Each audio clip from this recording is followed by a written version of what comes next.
Musik dangdut mengalun. Di tengah lapangan, seorang bapak tua berjoget dengan ringan.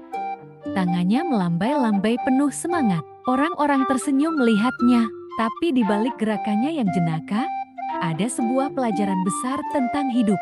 Senam pagi syukur sehari. Setiap minggu pagi, taman kota selalu ramai dengan warga yang ikut senam pagi. Ada yang datang demi kesehatan, ada yang sekadar menghabiskan waktu bersama teman. Tapi satu orang selalu menarik perhatian. Pak Seno. Pak Seno, pria berusia 65 tahun dengan badan agak tambun, selalu menempati barisan depan. Begitu musik mulai, ia langsung berjoget dengan gaya uniknya, kadang melambai seperti menari di pantai, kadang menggoyangkan pinggul seolah menirukan penari profesional. Wajahnya ceria, tawanya lepas.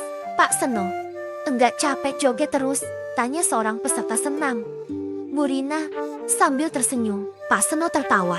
Loh, kenapa harus capek? Justru kalau nggak gerak, badan ini cepat pegal. Nikmati aja, Bu. Hidup ini jangan dibawa berat. Banyak yang mengenalnya sebagai ikon senam pagi. Gerakannya tidak selalu tepat mengikuti instruktur, tapi tidak ada yang peduli, justru semua terhibur. Namun, tak banyak yang tahu cerita di balik tawa Pak Seno. 5 tahun lalu, hidupnya tidak seceria sekarang. Ia kehilangan istrinya karena sakit, bisnis kecilnya bangkrut, dan anak-anaknya sibuk dengan kehidupan masing-masing. Selama berbulan-bulan, ia hanya mengurung diri, merasa hidupnya hampa. Suatu hari, saat berjalan tanpa tujuan di taman, ia melihat sekelompok orang senam pagi. Musiknya ceria, gerakannya sederhana, entah kenapa kakinya ikut bergoyang. Perlahan, ia mendekat dan ikut bergabung.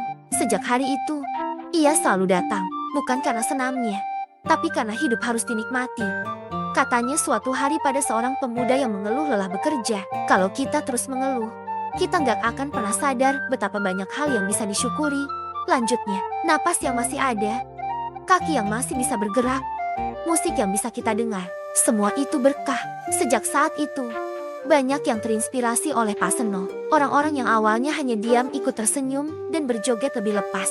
Mereka sadar, kebahagiaan itu sederhana asal kita mau menikmatinya. Pagi itu, seperti biasa, Pak Seno menutup senam dengan gaya khasnya berjoget jenaka sambil menunjuk langit. Hidup ini cuma sekali, jangan dihabiskan untuk mengeluh, serunya. Orang-orang bertepuk tangan, tersenyum.